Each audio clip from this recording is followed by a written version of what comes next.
Alright, welcome to the Unit 1 test review. Y'all have been amazing so far. It's been a great start to the school year. Let's keep it up and make sure you're ready for this test. Alright, let's go.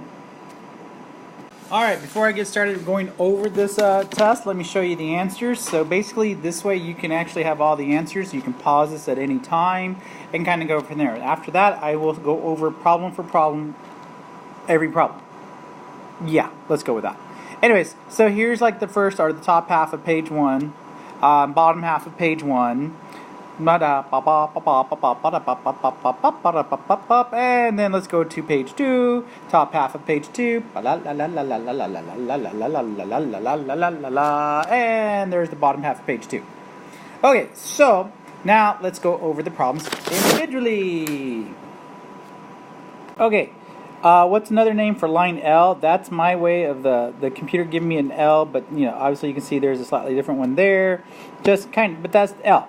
Okay, so what's another name for a line? If they give you like the name that's here, then you got to use 2 points. So like DE, or it could have been ED, EF, or DF. Any combination of that, but basically 2 points make up a line, and there you go. Name 3 points on plane P. Here is plane P. And so you can see A and B are on the edge, but they're still on it.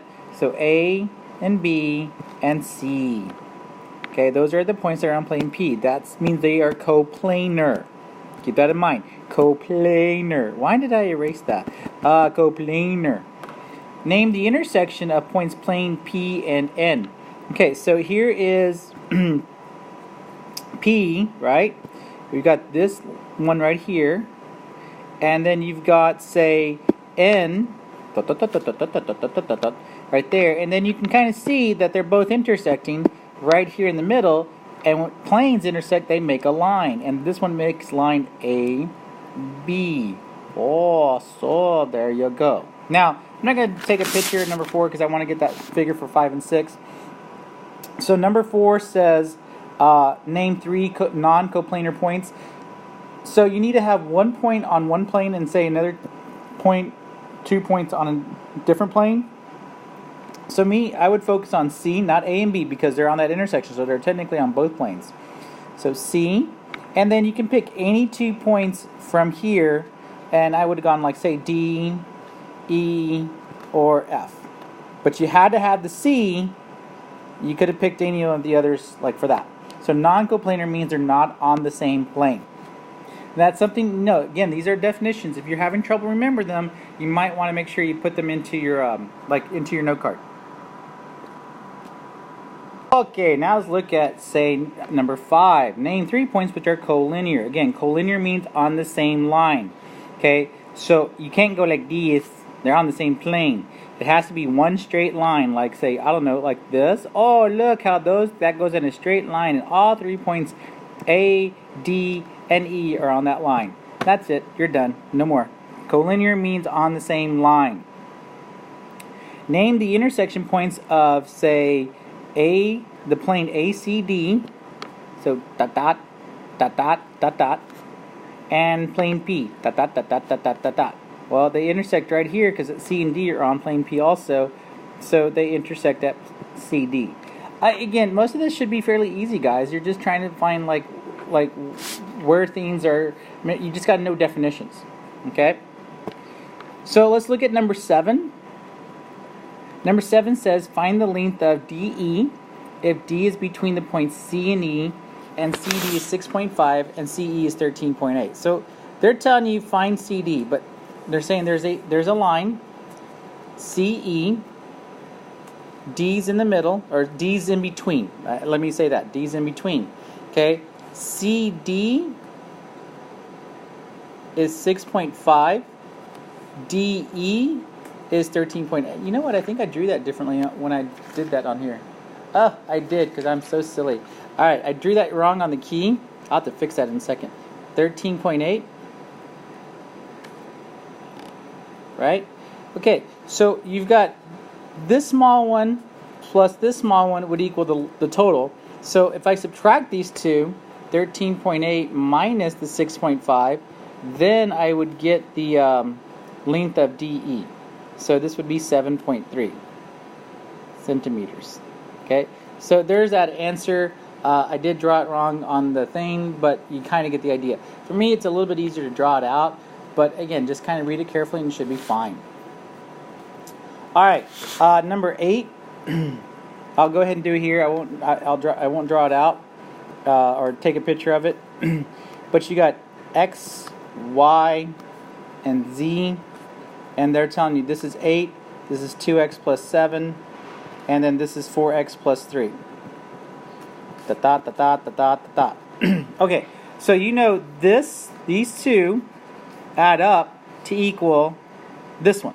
So I can say 2x plus 7 plus 8 is equal to 4x plus 3.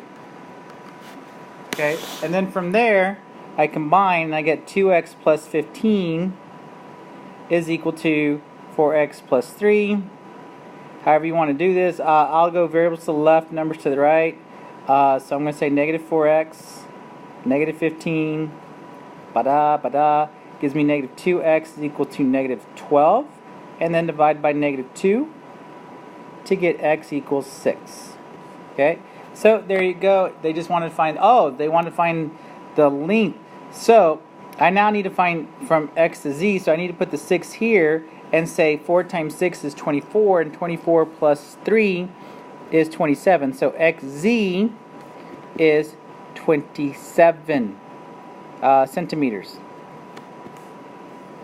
So that technically would not be the right answer. Now be careful on that, because that might be an answer choice when you're doing the test. So make sure you're being careful. Okay, so you could technically just count these from one point to the other and just count. Keep in mind that your answer is always positive. But what I want y'all to do, the idea is technically we're supposed to take the absolute value and subtract the 2 points. So like here, k is negative 2, and L is 3, and negative 2 minus 3 is negative 5, but the absolute value, that would be positive 5. And then for the JM, it's negative 5 minus 6, which would become negative 11, but again, the absolute value, that would make it positive 11. So there you go. Those should be pretty easy, nothing very difficult. Alright, so here, now on 11 through 13, what I would do is go ahead and make sure I'd write them, make sure I know my coordinate points. I'd make sure I know my points. And then from there, I would go ahead and say, know which formulas you're using. When they say distance, and you're looking at points, you got to use that square root formula, the one that says subtract the x's squared plus subtract the y squared. Then you just plug in the numbers, like so, and then type it in the calculator and press enter, and you should get your answer. That should be enough. Wow, let's go back a bit. No, let's not go back a bit. Let's try that again. Okay, now that should be enough right there to be able to figure out the answer for multiple choice, obviously, so there you go. Again, you might want to make sure you have this formula written in your note card. Now, for the next one, number 12, we're going to use the midpoint. So we're going to do the midpoint, and that's like saying x2 plus x1 divided by 2 over y2 plus y1 divided by 2. Again, all that means is add the y's, or add the x's divided by 2, add the y's divided by 2. So I plug in the numbers from the points they're asking for, which in number 12 is CD. And then from there, I basically get the answers. And again, if it's a fraction, it's a fraction. If it's decimal, it's a decimal. Okay. So there you go. Now, 13 is a little bit harder. That one will probably be a bonus. Basically, that one's saying, using the same formula, but they're saying C is the midpoint. So right there, what that is saying is okay, I'm going to put the A point in place of the x2, y2. It really doesn't matter which one I put it in place of. But like that, and then the C point is what they're equal to. So in other words, I added two numbers and divided by 2 to get negative 2 comma negative 1. Okay, and then from there, well, how do I get rid of that? How do I solve that? Well, how do you get rid of divide by 2? You multiply by 2. And then you're going to say add or subtract. So in this case, 2 times negative 2 is negative 4. Then I'm going to add 3, which gives me negative 1. which gives me -1.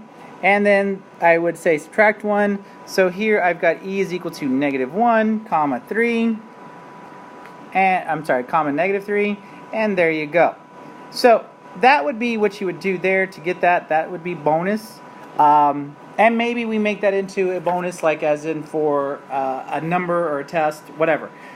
Speaking of bonuses, since hopefully you are listening, not just copying, I will put this on the top of your test. If you write the word, if you write the word diver, yeah, we'll go with that. On the top of your test, I will add 5 points because that shows that you are listening, not just writing. Okay? Awesome. So anyways, moving on, let's go here. Okay, so notice here what it tells you. Not just pay attention to the figure, guys. You also got to pay attention to the directions here, or the little bolded thing here in the figure. EA and EB are opposite rays, so that means that's one straight line like this, okay? And then you can't presume that that's something that would have to be given to you. You can't just go based on what it looks like. I think it's like this, okay? And then EC bisects FEG.